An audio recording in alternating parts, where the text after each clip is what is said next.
العمليات الجراحية لتصغير الأنف ده كان زمان.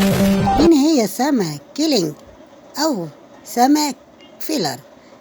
سما دكتور التجميل وبتعمل عمليات فيلر بأرخص الأسعار بشيء لا يتوقعه. ب500 جنيه بتعمل الفيلر، ودول زباين بيجولها من آخر الدنيا، بتبقى فرحانة بيهم.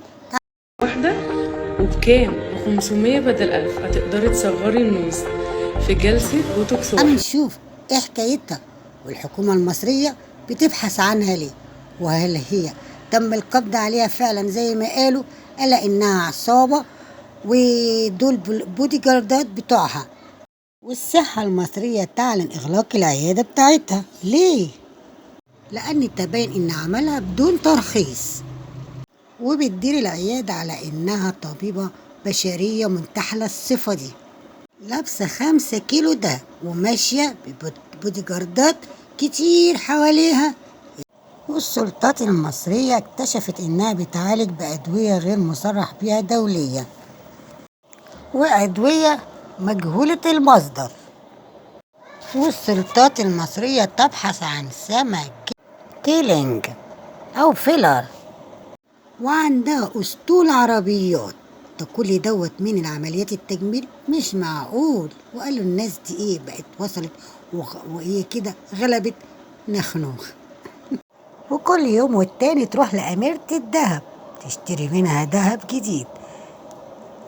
دهب؟ وجبت منين الدهب ده كله؟ لما بتطلع لايف على التيك توك كل الناس بتعلق لها وبتشكر فيها جدا، وهي بتبقى فرحانة جدا ان الناس عرفتها وهي دكتورة تجميل.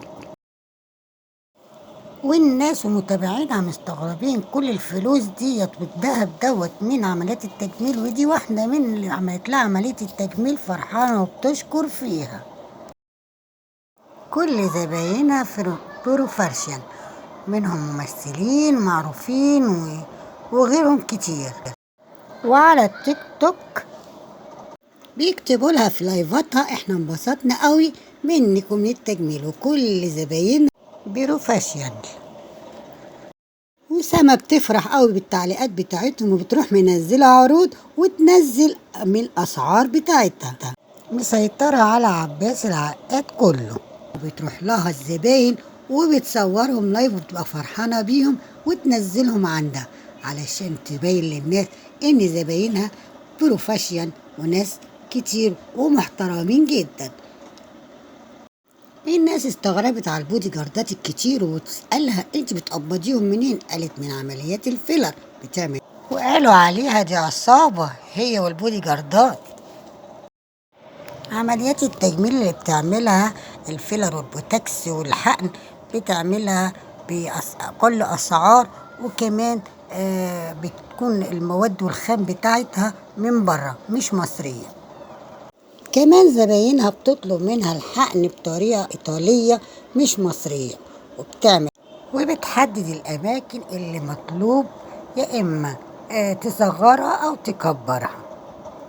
وهدى الفنانة طلعت وقالت أنا بروح لها لسما وبعمل تنظيف بشرة وبعمل فيلر عندها، وبجد بتبقى فرحانة. وكمان الفنان أحمد نجاتي عمل فيديو قال تعالوا هنا عند سما، اللي عايزة تعمل تجميل تيجي عند سما بتعمل تجميل، وتعالوا هنا عندها شفط ونحت دقن وتصغير وفيلر من الأنف وتكبير الشفايف، وبتعمل لايفات وبتبقى فرحانة.